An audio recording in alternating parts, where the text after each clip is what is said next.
Yes, streaming and recording has been started. Good morning, viewers. Welcome to the Council for Strategic Affairs monthly distinguished lecture. Today is Saturday, August 31st, 2024, and we are going to have a very important topic on which we have a distinguished expert. Those of you who registered using our Eventbrite flyer probably saw this flyer. The topic for today's discussion is, will Europe be the theater for breaking the tactical nuclear weapon use taboo? And our distinguished speaker is Professor Reshmi Kazi. Before I introduce Professor Kazi, a little bit about Council for Strategic Affairs.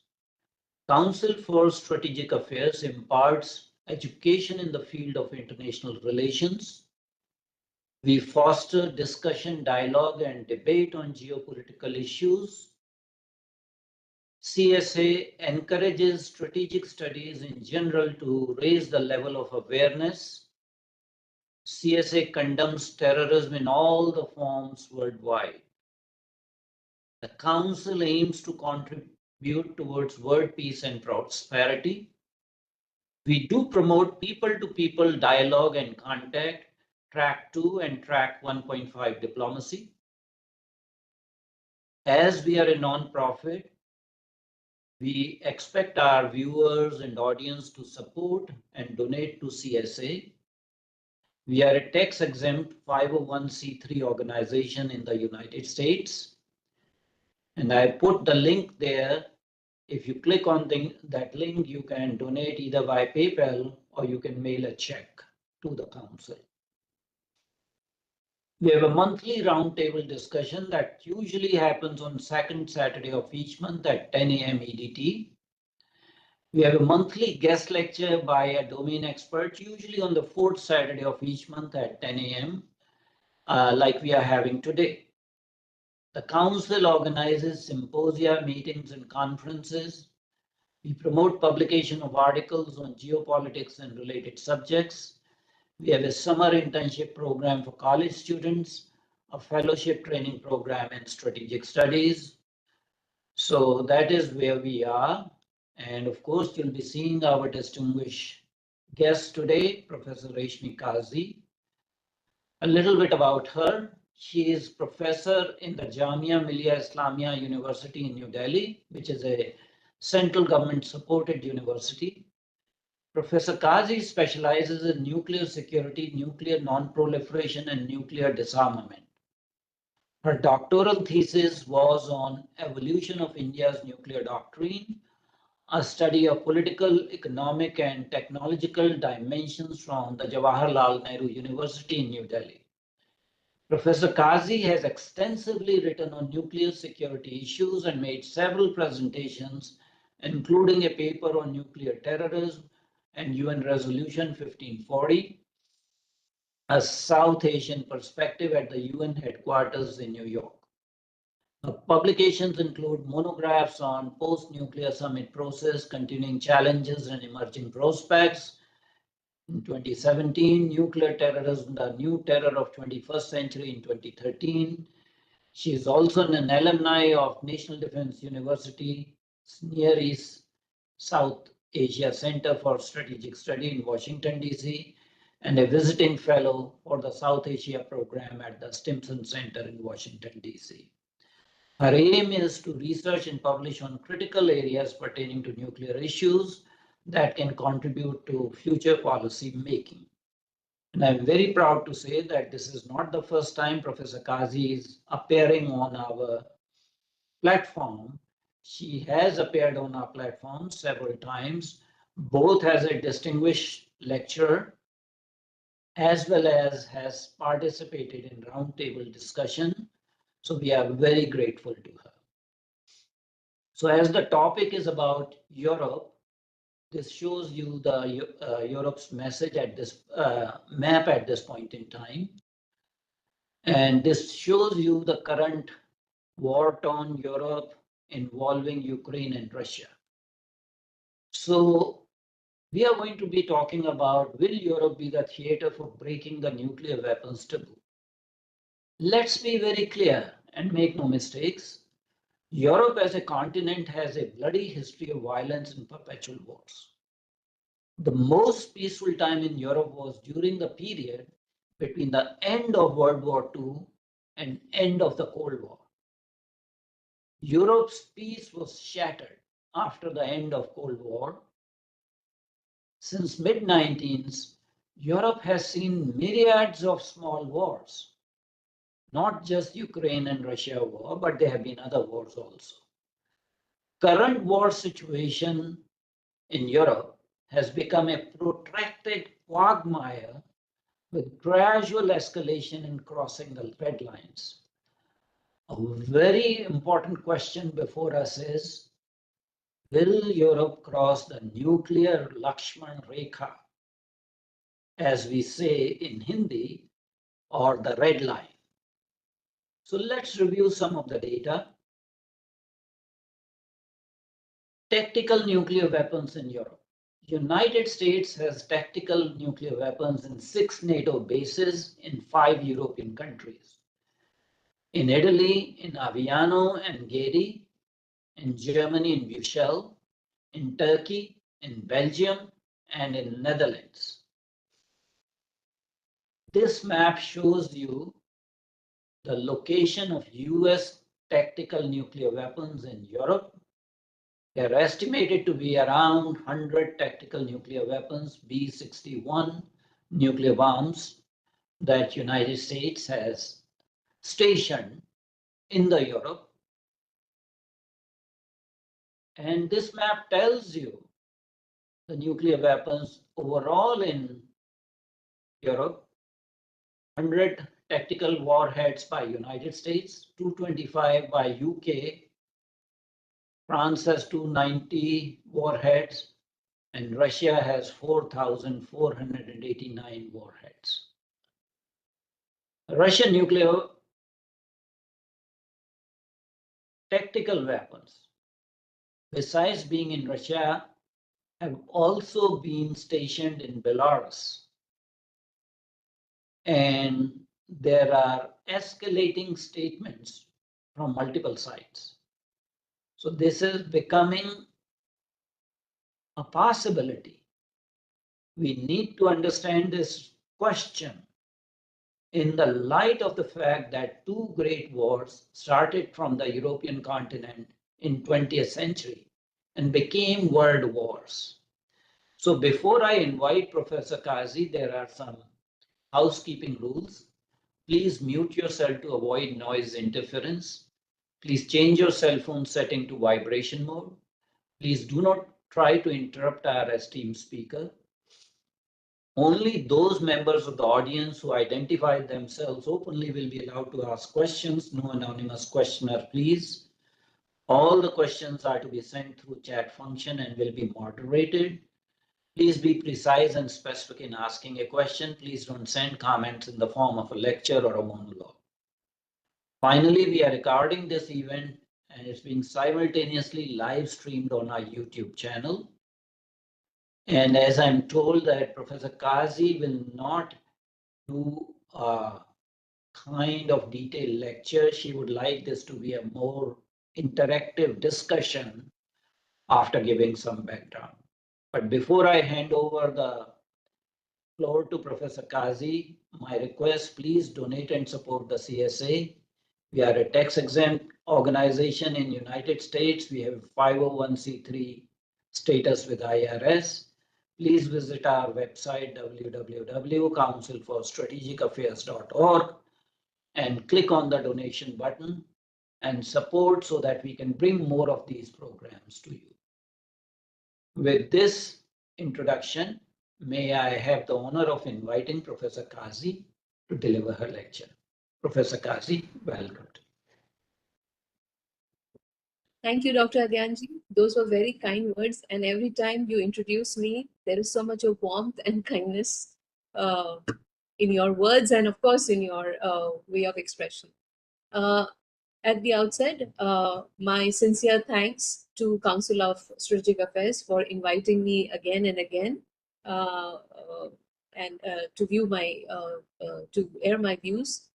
Thank you so much, and special thanks to Dr. Adityanjee and his team for having me over.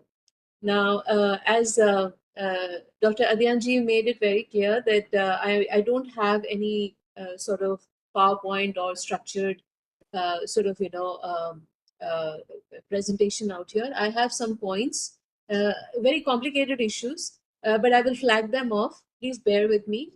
And then probably we can have an interaction. Dr. Adityanjee, I would request you to moderate the whole interaction thereafter.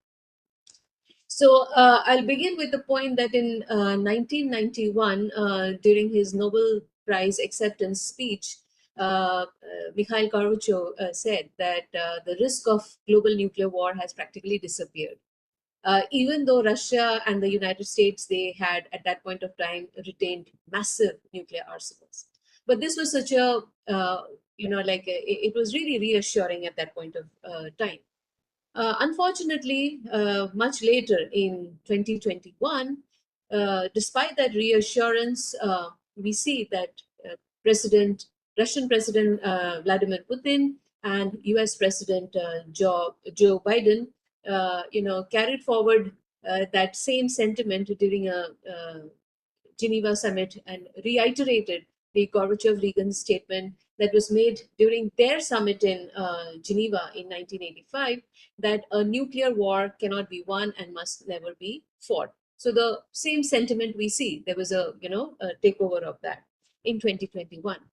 But despite these assurances, in 2022, February 2022, ever since Russia's invasion of Ukraine, there is, everybody is like, they have just sat up and it's like, wake up and smell the coffee. The political leaders worldwide, nuclear experts, arms control experts, and more so civil society, members from the civil society, they are extremely perturbed and disturbed with this question: will President Putin use nuclear weapons in his war in Ukraine?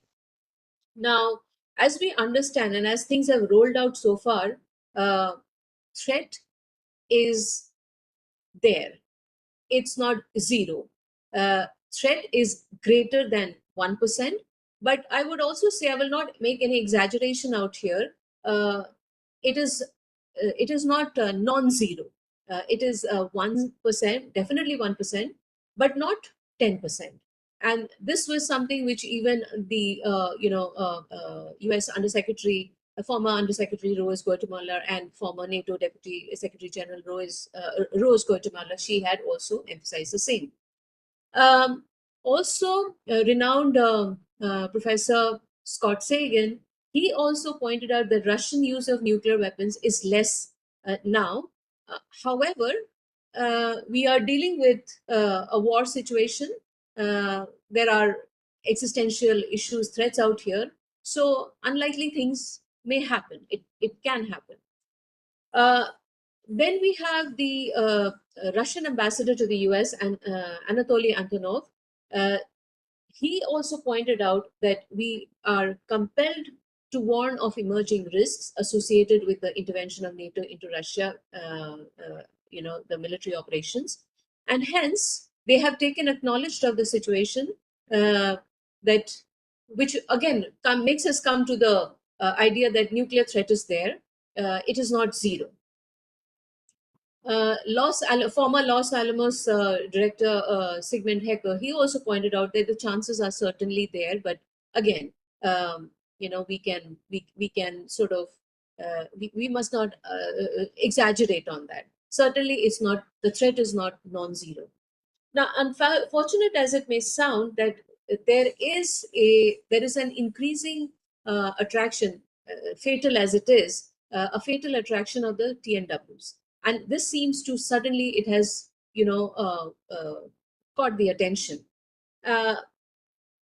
We have to also be from a definitional point of view, there is no accepted definition of TNW. So irrespective of all the excitement and the kind of narrative that is built around TNWs. There is no accepted definition of TNWs, but in this context of the particularly in the European theater, we can say that they may be referred to as low yield nuclear warheads that can range between as like 1 to 100 kilotons, and they can be used on short range missiles, which is less than 500 kilometers, to hit targets on the battlefield. However, if you contrast that with South Asia, where Pakistan has declared possession of TNWs, it projects them to be of low kiloton or sub kiloton level, and they have a yield of, they can be deliverable on delivery systems that range from 0 to 60 kilometers. So even for tactical purposes, we see that TNWs, they vary from that what we understand from the Western perspective to the South Asian perspective. Nonetheless, irrespective of these factual differences, technical differences, TNWs, they do have profound consequences, and many of them are strategic in nature. Now, TNWs, they were built as, obviously, as the word suggests, as the abbreviation suggests, tactical nuclear weapons. So they are more usable, they are more operational, and hence, in that sense, they are credible deterrence options. They can add to the deterrence calculus. So Russia, using the option of TNW, not only to up the game of brinkmanship, but also there is a deep psychological impact of escalation, that can go out of control. It can spiral escalation. So Russia has its own reasons to rationale to opt for the nuclear, the TNWs rather. And this is strengthened by the fact that Putin has repeatedly addressed the possibility of exercising the nuclear option, including in his annual State of Nation speech in February 2024, where he threatened to use nuclear weapons against NATO countries if they sort of take the decision of sending troops to fight against Russia in Ukraine. I think we are all aware of that. Now, this also came in the backdrop of French President Emmanuel Macron's assertion that NATO countries could decide to send troops to Ukraine. A suggestion, of course, that was immediately ruled out by United States, UK, and Germany. We also need to keep in mind that France, UK, and US, for that matter, they are all going into polls. So these can be also as part of poll, as part of electoral politics. Now, in April 2024, Macron further told the media reporters, to a gathering of media reporters some from the region itself, that France's nuclear weapons should be part of Europe's defense debate. He had also, in this interaction with the reporters, he had outlined his vision for a more assertive European Union on the global stage. Obviously, his comments drew a lot of fire from particularly his political opponents ahead of the EU elections that was scheduled earlier in June. Now, ever since the advent of nuclear weapons, Europe has been protected by the US nuclear umbrella. We are all aware of that. US had assured its NATO allies that nuclear aggression by the Soviet and, of course, later on Russia, it would be responded with a nuclear riposte from the US side. Now, this arrangement apparently suited the Western Europe, and it allowed it to concentrate on rebuilding itself particularly after the destruction of suffered from the two world wars. So there was ample freedom. The Western Europe had freedom from developing costly nuclear capabilities, and this was, of course, a welcome relief from them at that point of view. And they could concentrate on post-war reconstruction in their own states. But of course, France and UK, they had developed small national arsenals, nuclear arsenals, but it is also when we are also aware of the fact that these two nations, UK and France, they are only second-tier nuclear weapon states, and they possess only a fraction of the size of arsenals, comparatively that what was in the possession of the Cold War superpowers. However, the Russian attack on Ukraine and the repeated nuclear threats that has come from Russia, uh, it appears to have become like a game changer, particularly with some European countries now questioning whether the nuclear status quo that they have been enjoying all this while from the Western countries, will this hold at all much longer? Now, there are two, when it comes to the nuclear calculations in Europe, we see there are two developments. One, of course, Russia's invasion of Ukraine, which reinforces the perception that Moscow has grown eager to expand its empire. It wants to claim its lost glory. And for that, if force is required, so be it. In fact, in the last 3 years, we see that Putin has repeatedly engaged in nuclear saber rattling.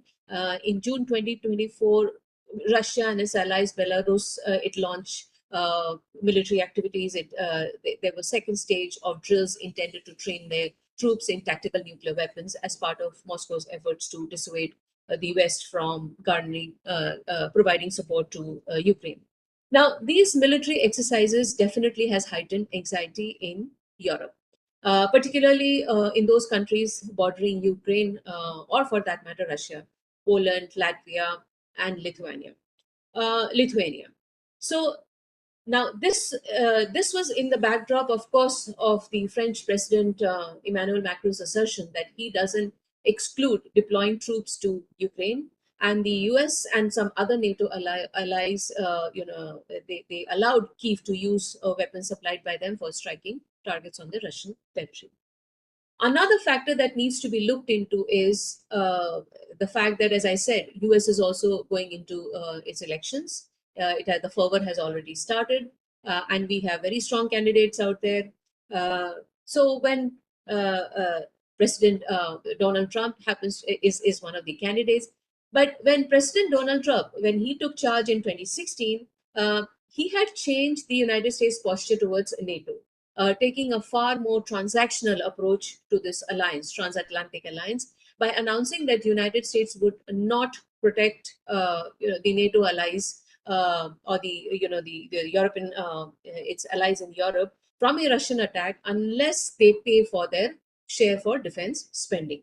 So, with the US already into the election fervor, the question that now faces Europe is, what would be the situation like if Trump is re-elected? That's a big question that is, the European countries are facing here. So there is a silent debate that is gradually gaining momentum amongst the European officials, albeit reluctantly, whether Europe should develop its own security architecture that's not so dependent on the United States, including nuclear deterrence. Now, something that's been unthinkable for most of NATO's existence till now.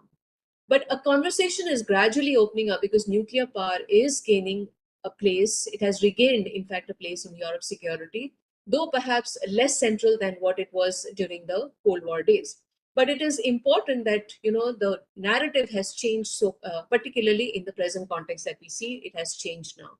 So this renewed nuclear threat, it comes also in the backdrop of the fact that many of the guardrails that were put in place by decades of arms control agreements and initiatives, that is also being undone.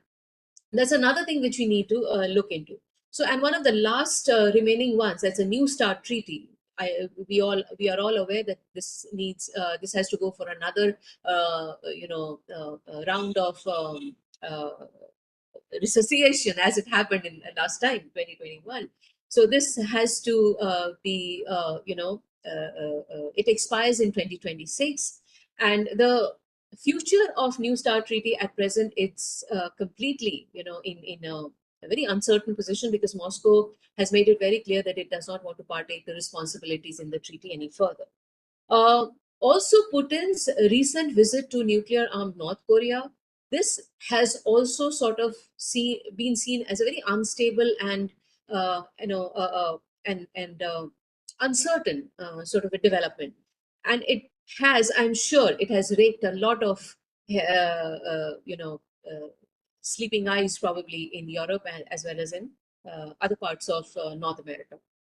So the environment is definitely hostile, and we see some European countries have been modernizing their aircraft fleets, upgrading their fighter planes. They used to deliver that can be used to deliver American nuclear missiles stationed on Allied territory as part of NATO's nuclear sharing program. We have Germany, Italy, Netherlands, and Belgium as part of the program, and Poland is also very eager to join at this stage. But there is also a counter narrative that it is unlikely that a Trump administration would ultimately decide to pull physically the nukes that are stationed in Europe, though he insists on fair play. But we also understand that nuclear deterrence has to depend on a lot of political credibility. And there is an unspoken fear in Europe at present that that Trump, if re-elected, would not be so willing to come to the aid of European allies as his predecessors has been. So the question that is pertinent out here is: would Putin, in such circumstances, be confident that Trump, even if even if he does not pull out the tactical nuclear weapons from Europe, would he still be willing enough to risk a nuclear war for any of the European countries, say for that matter, Estonia? So we need to address these questions.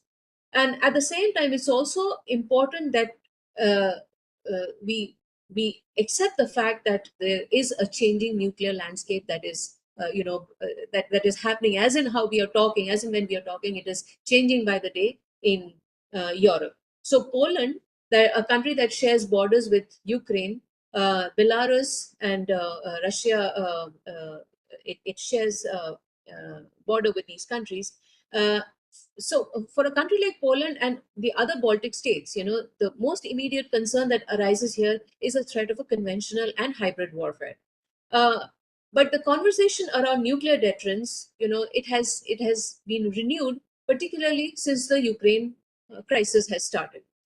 And in Warsaw, we see there has been a push for more involvement in the country's nuclear deterrence framework, particularly with the Americans. On several occasions, the Polish president has publicly said that he would like his country to be included in US-led nuclear sharing program. But of course, this would be again in violation of the NATO-Russia Founding Act signed by the NATO and Russia in 1997. It would be also against the NPT principles, the non-proliferation regime, as the NATO had also pledged that it has no intention, no plan, and no reason to station nuclear weapons on the soil of particularly new alliance members, which includes Poland out here. So this is not a very encouraging situation, but it is at the same time provocative to talk about TNWs being stationed in Europe and interjection of these injection of TNWs in the security calculus, because it also involves the risk of an escalation spiral. And we know that in such a situation, I have a lot of reservations about something called limited nuclear war. Where the situation will go, how it will spiral out, there is a lot of concern over that. Sweden's position on nuclear deterrence did change after the war in Ukraine started, and that's so much against. It's a huge cultural change for a country like Sweden. But we see that in this continent, Sweden and Finland both have joined the NATO, and which means that they have opened the doors for deployment of nuclear weapons on their soil. But the question still remains: would the United States trade Paris and Berlin for New York? Europe does not know the answer. We also do not know the answer at this stage. But we also understand that there is an inbuilt element of instability as far as tactical nuclear weapons are concerned. Moscow is well aware of that. And there are, despite several setbacks in this ongoing crisis, Moscow has still not resorted to the TNW option, probably because there is a fear of the unknown. So the game is dangerous. Definitely, it's dangerous. And my own assertion at this stage is that this must not get started. Thank you so much.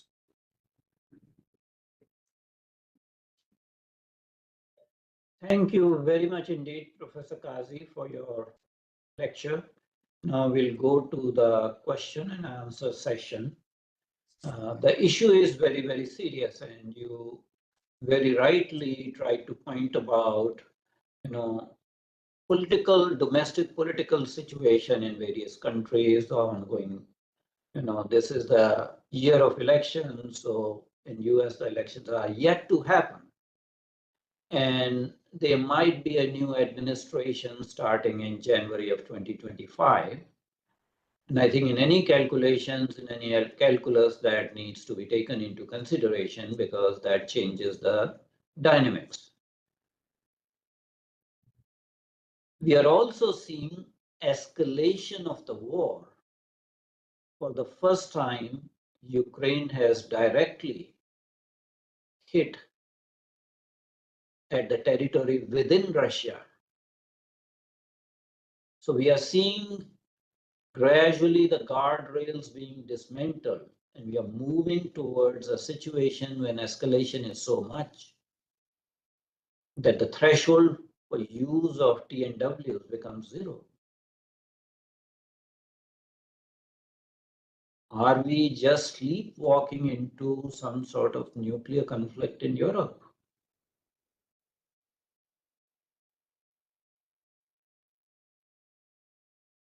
What are your thoughts about that?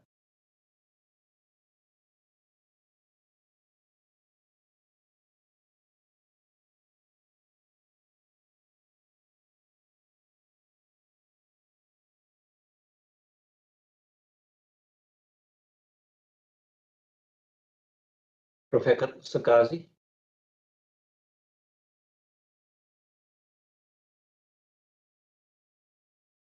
Kindly unmute yourself. You're muted. Sorry. The situation, as we understand, I mean, it's not a, as I said, it's a very hostile situation, and uh, things have not been on the positive side as we see. There is a lot of hostility, there is a lot of distrust, there is a lot of and most importantly, there is no dialogue.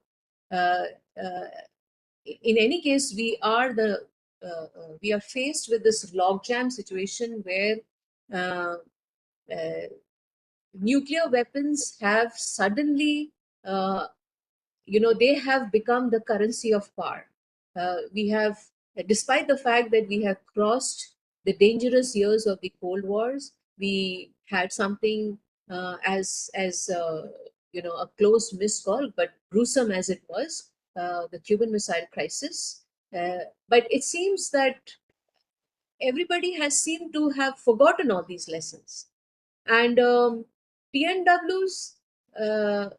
As I said, they may be I mean, there are certain sort of the narrative is TNWs. They are not strategic nuclear weapons, so the damage that can be done by them is limited. It can be used for only counterforce targeting, but even in counterforce targets, there are enemy civilians. So it will have huge implications. It has a psychological impact, uh, but to use uh, the option of TNWs, even for counterforce targeting, it's only to aggravate the brinkmanship, which is again part of the escalation process. Now, we all understand that we are talking about nuclear weapons, and at the base of it, we do not want it. No country would want a nuclear war. Uh, it's also that, I mean, even if there is a nuclear umbrella out here, that can further create a situation of vulnerability to the adversary.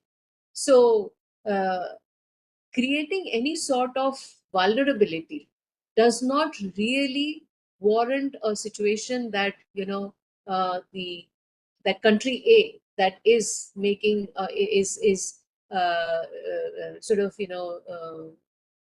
making country B feel insecure will come out better out of it after using the nuclear option. because, as has been pointed out by several experts, political leaders, that a nuclear war can never be won, and hence this game must not be started. Thank you. There is a question from Aaron Dealers Reyes, and I'll read the question. Thank you, Professor Kazi, for your excellent talk. My question is, given Russia is the strategic threat to Europe's defense, how much is this conflict between the old Europe, i.e. France, Germany, Italy, Spain, etc., versus new Europe, which is Nordic countries, Baltics, Poland, UK, Ukraine, etc., as old Europe seems to be highly dependent on the US-led NATO for strategic deterrence, that is US, UK, France, while old Europe's population are not willing to challenge Russia from a strategic point of view. Is there a divide between old Europe versus new European allies? Let me put it this way.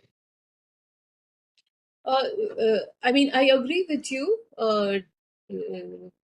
but I would say that given the situation as it is unfolding now, there is more, like in the case of Sweden and Finland, as we say, they have joined NATO.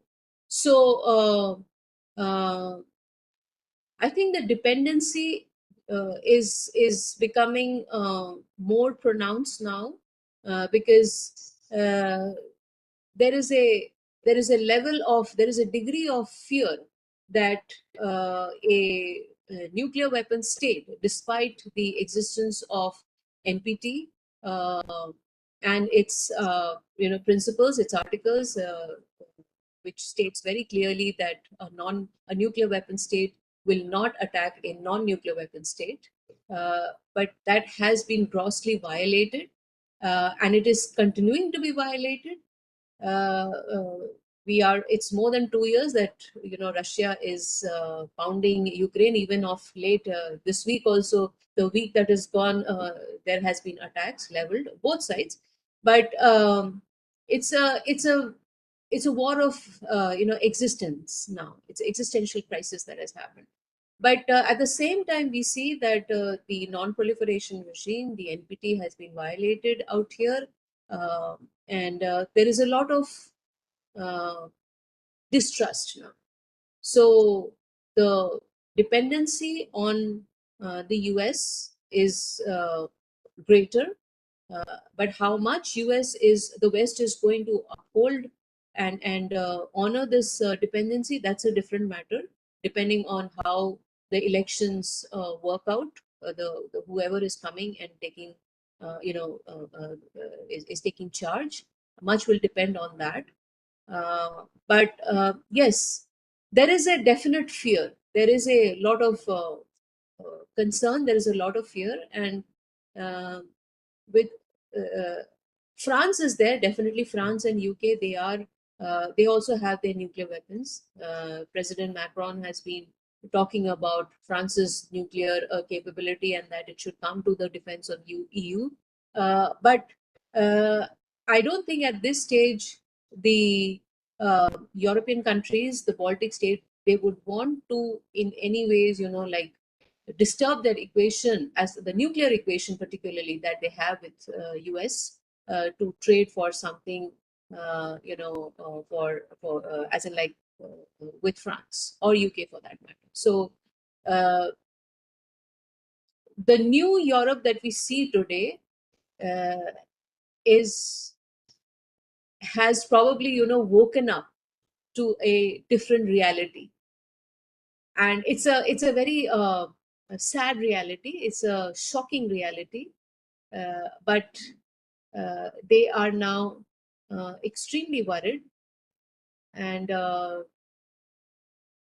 in that sense, they are looking forward to the nuclear umbrella probably more now than what they have been earlier. So Professor Kazi, I have a question for you. We did talk about possibility of change in administration in US following the November 5th elections, and that may have some bearings on dynamics of this ongoing protracted war and might alter the threshold for use of TNWs. What about the possibility of change in government in Russia. Most of the Western analysts have talked about Putin's health. It has been stated or alleged that he suffers from some neurological disorder, most likely Parkinson's disease. He is in 70s. He has been in power for almost 24 years now. What do you envisage in post-Putin scenario in Russia? Will the threshold for use of TNWs be lower or higher, keeping in mind that this protracted war is not going to end? Uh, uh, I mean, Putin is being cursed definitely all over the world for his actions. He's also There are also rumors that the innumerable cosmetic surgeries that he has had all throughout, that has also affected his health. But each time we see Putin comes back with renewed vigor, with renewed strength. Um, for whatever reasons, now everybody's upset, definitely upset with him. But uh, there is also you have to see the administration itself and the sentiments that has been associated with Russia for a long time now, ever since the breakdown of Soviet Union and then Russia coming into existence. There has been a sentiment, a national sentiment, that they want to regain back their past glory. Now, if that sentiment is carried forward, which we have seen even Putin's predecessor, and before that again, I mean, like Putin was in power definitely, but Putin's predecessor also carried the same sort of sentiment of regaining back Russia's past glory.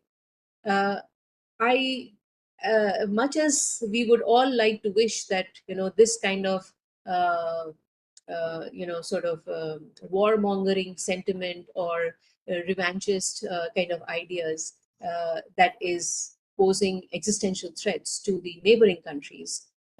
We would like to have we would definitely like to see an end to that.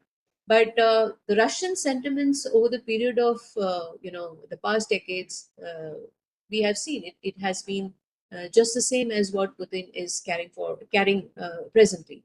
So at this stage, I really do not see there would be any change in this revanchist, ideas. And Putin is not going anywhere, at least not in the immediate future. So I don't really, factor that at all at this stage. Unfortunately, it's sad, but we have to face the reality. Thank you, Professor Kazi. There's a question and comment by Commodore Ranjit Roy. And he writes, will you agree, Professor Kazi, that Russia has not gone into a full war situation with weapons that could have more destruction to civilians? So the use of TNWs is to threaten Ukraine, then act with TNWs as that is kosher. And further, he says that Pakistan uses threat that there is a Lakshman Rekha. In Russia's actions, China will have a say, and as it rises, China rises, it will not like the escalation. Any comments on? Definitely, I agree with Commodore Ranjit Rai. Nobody would want a like a escalation, particularly a nuclear escalation, which can spiral out of control. But to say that China will come to the aid of Russia, if I got you right, did you say something like that? Because your voice was breaking. I think he mentioned that China will not like escalation to use of TNWs. Exactly. I agree with you, and I agree with Commodore Rai that China would definitely not want such kind of a situation to unfold there, because we have seen that the crisis that has unfolded so far, it has affected so many other things, from energy security, energy supply lines, to food security, oil supply, and the uncertainty so far as the economics, global geoeconomics are concerned. At this stage, we are still recovering from the effect of COVID. The countries need to gain back their GDP. their economic. They have to be part on that on economic sort of recovery. And we have to also understand that we are already facing another crisis, that is the climate change issues. So when the world is troubled with so many issues at this stage, definitely China would not like that the nuclear option is put in this mix. And Russia has not. It's. I agree. In fact, I mentioned during when I was putting forth my points that Russia, despite the fact that more than 2 years have now passed since the war has broken out, and its repeated nuclear threats, it has not really used the TNWs, nor it has gone for a full blown war with even with conventional weapons. Yes, a lot of damage has been done. I wouldn't say that it has. I mean, the damage is in any way we can trivialize that. There has been a huge degree of damage, but yes, we see that despite all its threats, TNWs has yet not been, used by the Russians, because obviously there is a fear of uncertainty. It seems Commodore Ranjit Roy clarified and stated that will Putin consult with Xi if he were to use tactical nuclear? Sorry? Will Putin consult with Xi Jinping Oh, before using tactical nuclear weapons?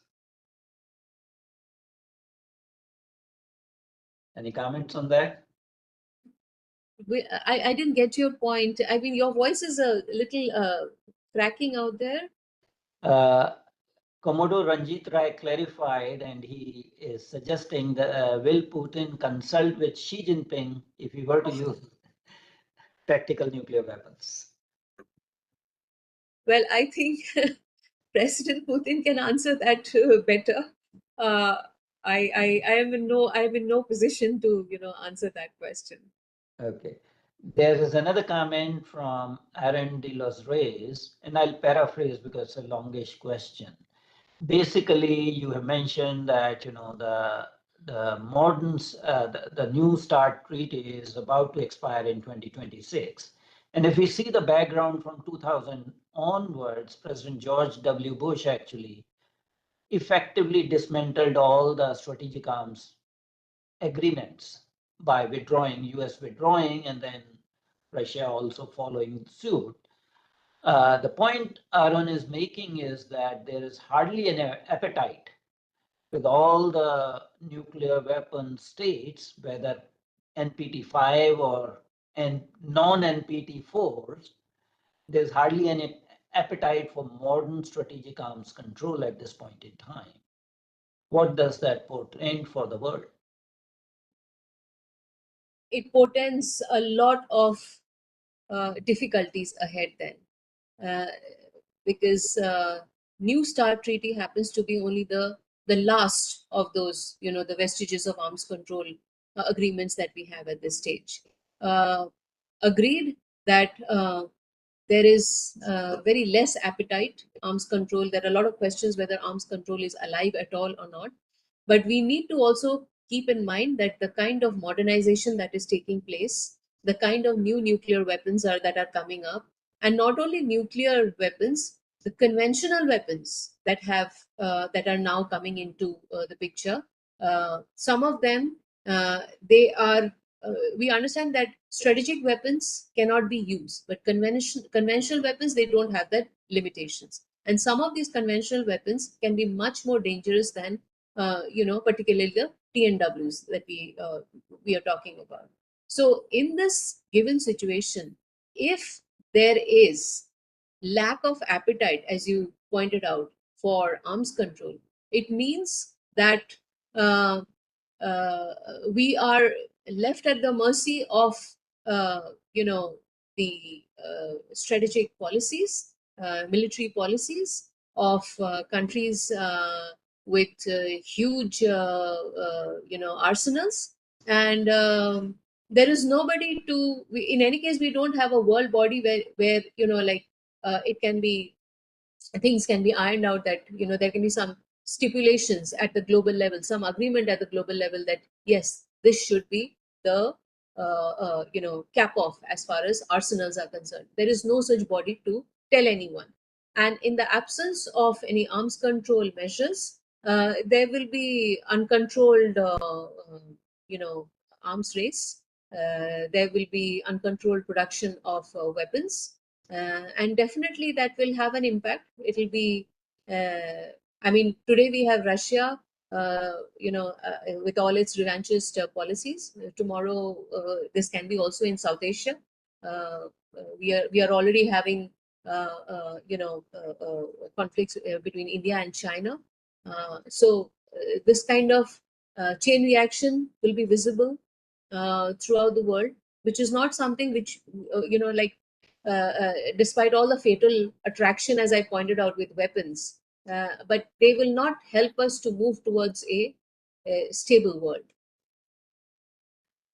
Okay, I have a question for you, Professor Kazi. Both Russia and United States do not have a no first use doctrine. The only two countries that have stated no first use doctrines are China and India. Keeping in view the current war situation and people, fencing the idea of use of TNWs, is it not imperative to negotiate a universal no first use doctrine treaty amongst the 9 nuclear weapon states and the near nuclear weapon states like Iran that have reached the threshold of acquiring nuclear weapons? Shouldn't the world wake up and negotiate a universal no first use doctrine treaty? Absolutely, I agree with you on that. 100%. There should be a global no first use policy, but unfortunately, it's only at present only two countries, as you rightly pointed out, is China and China and India. But even then, we know that these two countries professing no first use policy, they have so much of discrepancies amongst themselves. I mean, China does not recognize India as a nuclear capable country. So that means China does not recognize any part of India's nuclear doctrine, wherein no first use policy happens to be a cardinal principle. So see the differences out here. The calculus, it's such a fragmented kind of a calculus that we have in this in South Asia itself. Now, at the global level, we see that no first use policy, which is, I think, an urgent requirement, given the fact that this is a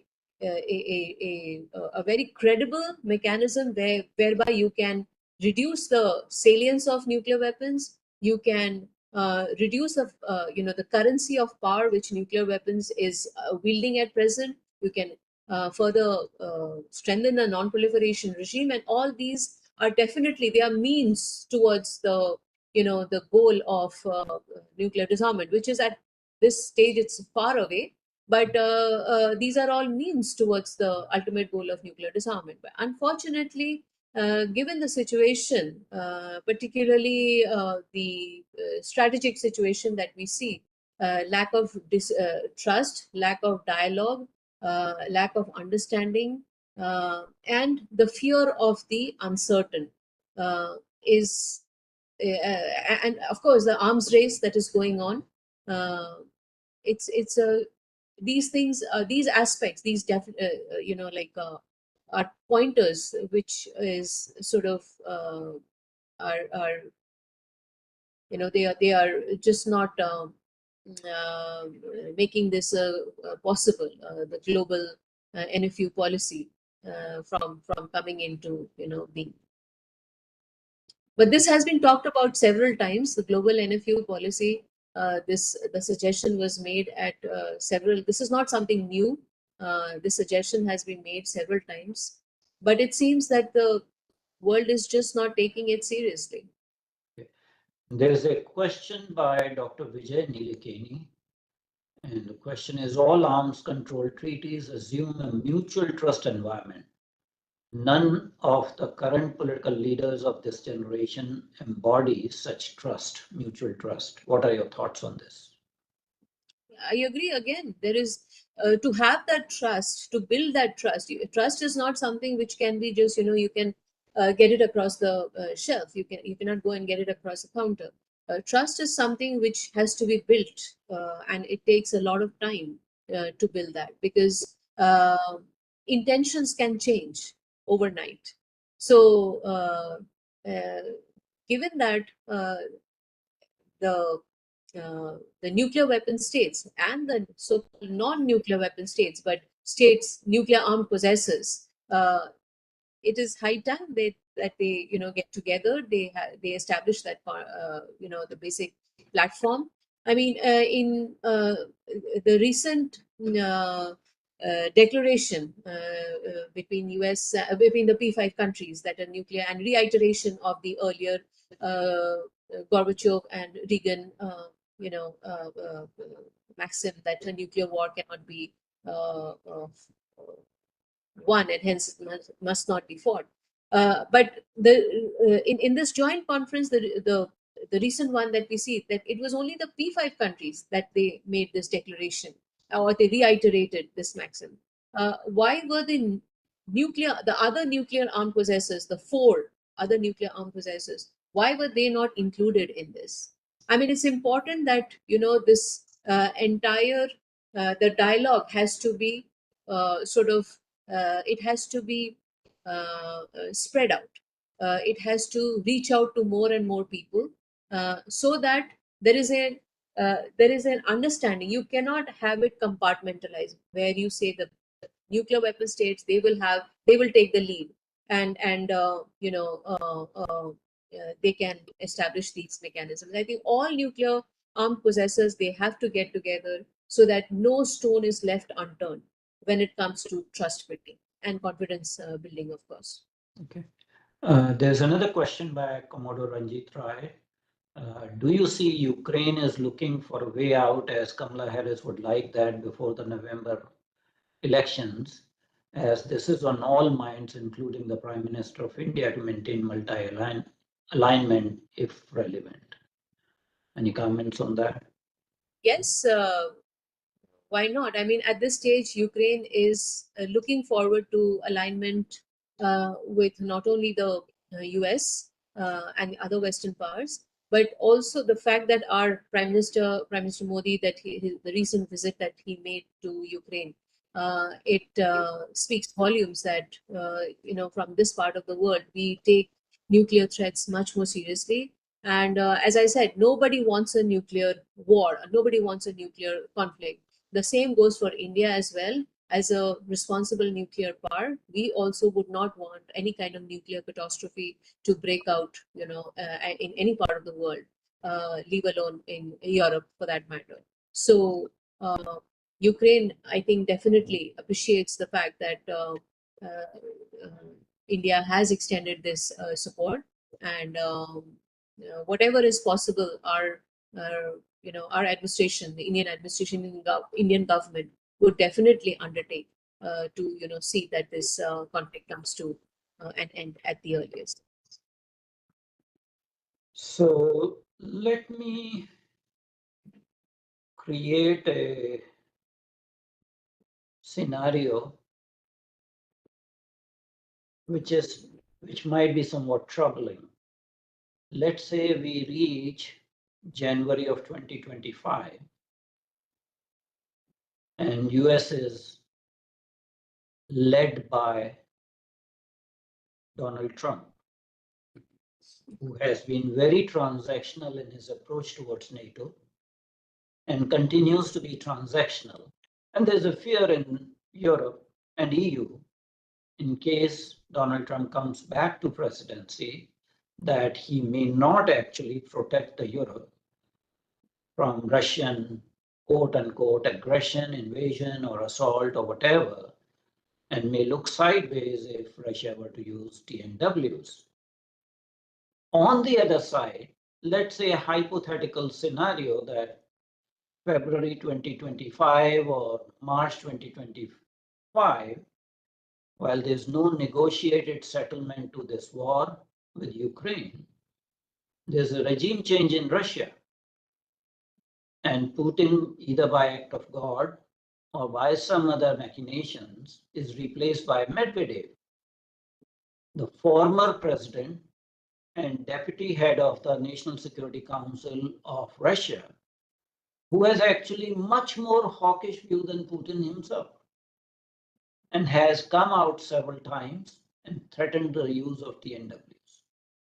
So let's say we are in this devil scenario that you have, on one hand, laxity on part of US, a new US administration led by Donald Trump, and a regime change in Russia where a more hawkish, more nationalistic Russian leader succeeds Putin. And we still have this ongoing war. Will a newly elected President Medvedev of Russia, who succeeds Putin, will venture out his threats that he is giving now?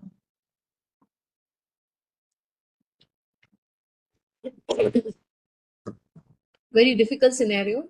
I hope it does not happen and the war ends much, much before that. We can all hope for it. But having said that, Donald Trump, if he comes to power, um, I don't think he will have a very easy legacy. He has a lot of things to handle. He has North Korea, he has Iran to handle, and I'm sure by 2025, these two countries will have enough, to offer him, which will not be a very positive thing that will be offered to him on his plate. And he has, I'm sure, he's already expecting that. That is provided he's in charge, he comes to power. Now, under the circumstances, if Donald Trump thinks of delinking the transatlantic linkage that he has with the European countries at present, or the United States rather has the transatlantic linkages with Europe, he will be opening up another front, or rather the US will be opening up another front where, definitely China, given the fact that, the way China is sort of reaching out, whether be it in southern part of South Asia, or for that matter in the Middle East, even in Europe, the US is only going to make it easy for China to reach out to the countries, which I don't think US is going to do. It will have the foresight to prevent this kind of a situation. So in that scenario, Donald Trump, I don't think if he comes to power, he will be, I mean, he does say a lot of things, and he keeps on harping on this principle of fair play. But I don't think he will be taking that kind of a, like a drastic and radical step where he will be completely delinking with the European countries, particularly when it comes to the NATO allies, because that will have its own repercussions. So that's one thing.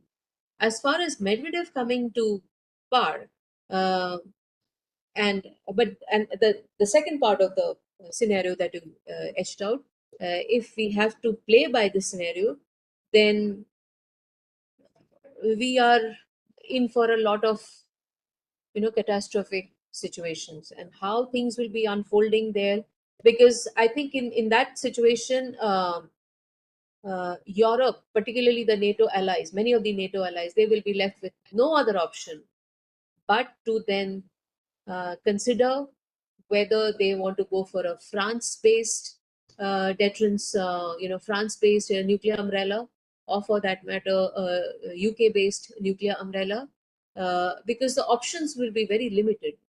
At the same time, they would need protection from Russia. So how things will be panning out then, definitely they will not go the Ukraine way. The NATO allies, they will not, the European Union will not go the Ukraine way. They are like, I'm sure they will be taking precautionary measures well before that. So, but then, as I said, it will the continent will become more hostile, and non-proliferation regime will be further weakened. Thank you, Maybe Professor Kazi. Thank you very much indeed for an excellent lecture and very informative discussion. Let's hope so that European countries do some self-introspection and stop bringing the entire world to the edge of a nuclear catastrophe. There is need for introspection from all the European countries, Russia included, Ukraine included. So let's hope that we don't go to the very complex scenarios that are possible in future, and saner council, saner heads prevail, and the current protracted war is brought to some sort of conclusion and mutual acceptance. With those comments, I'm going to end this program.